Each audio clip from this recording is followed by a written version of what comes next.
이번 차시는 산업화, 영어로는 Industrialization에 대해서 살펴보도록 하겠습니다. 먼저 산업화의 의미입니다. 산업화란 산업활동의 확대이자 집중화되는 과정을 의미합니다. 주로 2차 및 3차 산업의 비중이 1차 산업의 비중을 능가하는 산업구조로 변동되어지는 과정을 의미하는 것이 산업화입니다. 산업화는 좁은 의미로 공업화를 의미합니다. 그렇지만 넓은 의미에서 본다면 산업구조 재편에 수반하는 정치, 사회, 경제, 문화 등의 전반적인 변화 추세를 포괄하는 것을 의미합니다. 전통적인 사회가 근대화하는 과정에서는 정치, 경제, 사회 면에서 커다란 변화들이 일어나게 됩니다. 그리고 이 중에서는 가장 눈에 띌 만한 부분이 공업의 발전입니다. 그래서 이러한 것을 일반적으로 공업화라고 얘기를 합니다. 공업화는 농업 중심의 경제 구조에서 공업 중심의 경제 구조로 전환되는 것을 의미하기도 하고, 수공업 공장제에서 공장제 대공업으로 변화를 의미하기도 합니다. 방금 말씀드렸듯이 산업화는 좁은 의미의 공업화를 의미하게 됩니다. 산업화가 진행되면 여러 분야에서 변화가 나타나지만 특히 경제적 측면, 좀 더 세부적으로 간다면 공업적 측면에서 커다란 변화가 발생을 하게 됩니다. 독일의 경제학자 호프만은 영국의 산업혁명 이후 세계 각국의 공업화 과정을 분석했습니다. 경제의 발전이 전통사회에서 산업사회로 발전하는 과정에서 공업의 구조가 4단계로 나타난다라고 주장을 합니다. 우선 호프만은 산업을 소비재 산업과 생산재 산업으로 분류했습니다. 소비재 산업은 한 번 사용하면 소모되는 생산품을 생산하는 산업입니다. 소비재 산업에 해당하는 분야는 식품, 섬유, 제지 등이 있습니다. 생산재 산업은 제조, 가공, 재판매를 위한 생산품을 생산하는 산업입니다.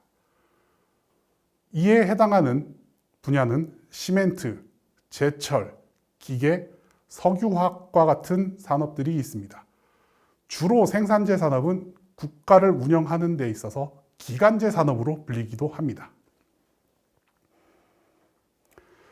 생산재 생산품이 전체 산업에서 차지하는 비중이 높아지는 경향이 있고, 이에 따라서 공업화가 4단계 구조로 발전한다라고 호프만은 얘기합니다. 1단계는 소비재 산업을 중심으로 하는 경공업 비중이 압도적으로 높은 단계입니다.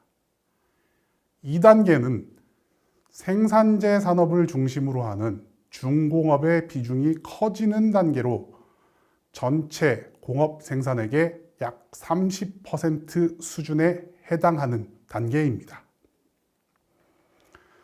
3단계는 생산재 산업 비중이 소비재 산업의 비중과 비슷하거나 더 많아지는 우위를 차지하는 단계로 공업 생산액의 50% 이상을 생산재 산업이 차지할 경우가 3단계에 해당합니다.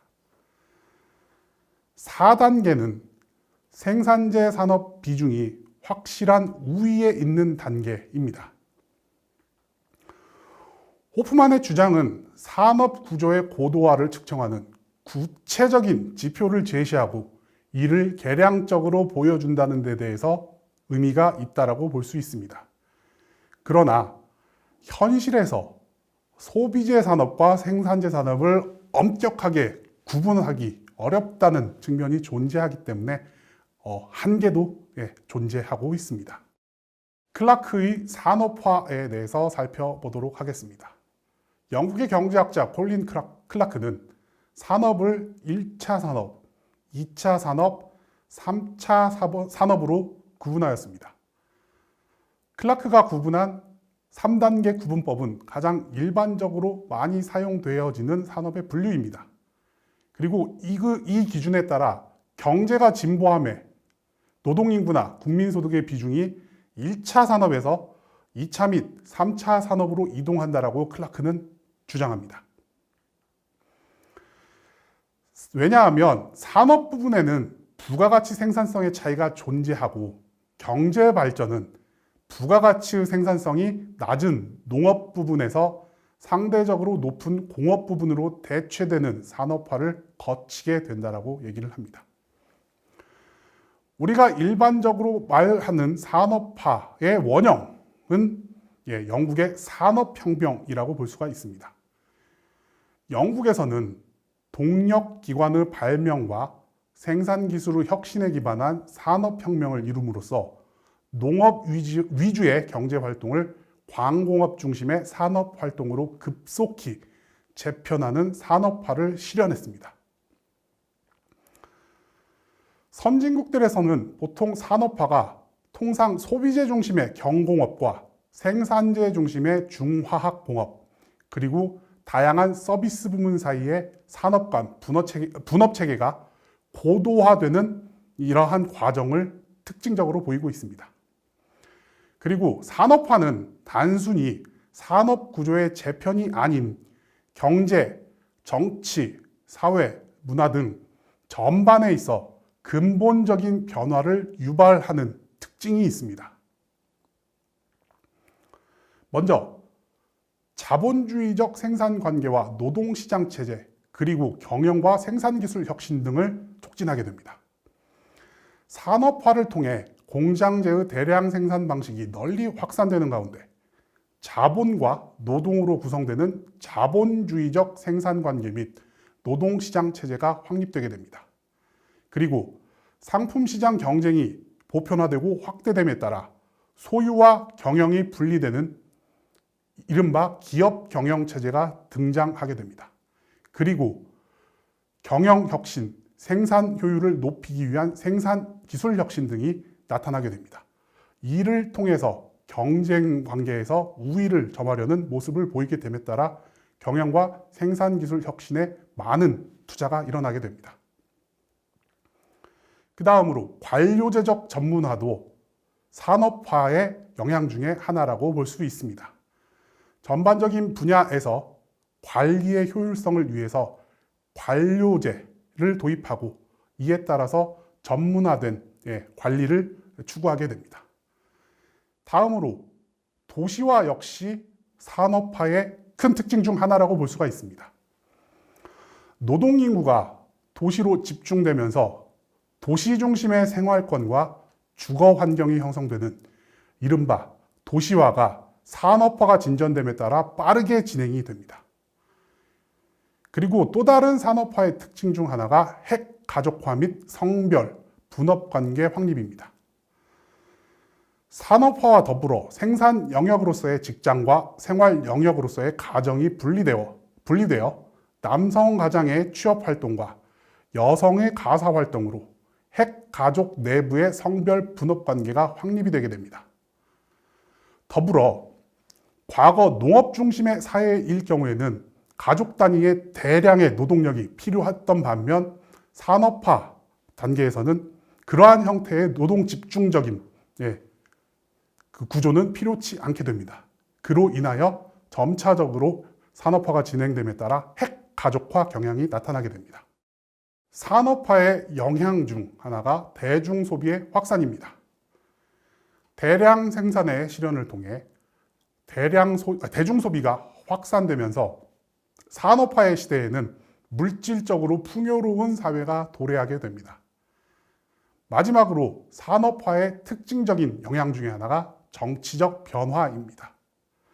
예를 들어 한국은 산업화를 통해 정치적 민주화가 촉진되었다고 볼 수 있습니다. 산업화를 통해 경제적 풍요를 누리는 중산층이 늘어나게 되면서 이러한 중산층들은 시민의 권리 등에 대해서 생각을 하게 되고 이러한 과정을 거치면서 한국 사회는 민주화를 실현하게 된 것입니다. 산업화 과정은 특정 국가에 국한되기보다는 지난 200에서 300여 년 동안 세계 각지로 전파 확산되는 범지구적 현상이었습니다. 산업화는 가장 앞서 먼저 산업혁명을 이뤄낸 영국을 시작으로 유럽, 미국, 그리고 일본 등으로 연이어 확산되었고 20세기 전반에는 이들 산업화 국가의 제국주의적 팽창을 통해 식민지 국가들에게로 산업화가 전파되었습니다. 또한 사회주의 혁명을 성취했던 소련과 같은 동구권 국가들은 국가를 중심으로 한 국가주도의 계획경제 방식으로 산업화가 전개되었습니다. 그리고 2차 대전 이후에는 신생 독립국, 특히 이러한 신생 독립국들은 아시아, 중남미, 아프리카 등에 많이 포진이 되어 있는데 이러한 신생 독립국들 중 저개발 국가 혹은 개발도상 국가들을 중심으로 경제 개발 정책의 핵심 내용으로 활발하게 추진되었습니다.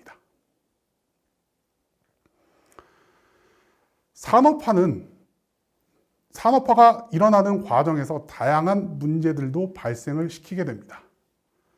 노동자 소외, 인구 급증, 환경 문제, 부의 편중, 선진국과 저개발국가 사이의 종속관계 등 여러 가지 문제들을 국내적으로나 국제적으로 만들어내기도 합니다. 산업화는 근대적 물질 문명과 사회 구조를 바꾸는 역사적인 전환 과정을 수반하면서 문제들이 발생을 하게 되는데 방금 말씀드렸던 다양한 문제들이 존재하고 이 외에도 또 여러 문제들이 존재하고 있습니다. 그래서 이러한 문제들은 국내적인 영향력을 발휘할 뿐만 아니라 국제적인 수준에서도 영향력을 발휘하고 있습니다. 그리고 현재에도 많은 국가들은 이 산업화 과정에서 나타나는 문제점들을 해결하기 위해 노력하고 있습니다. 이번 차시는 여기서 마무리하겠습니다.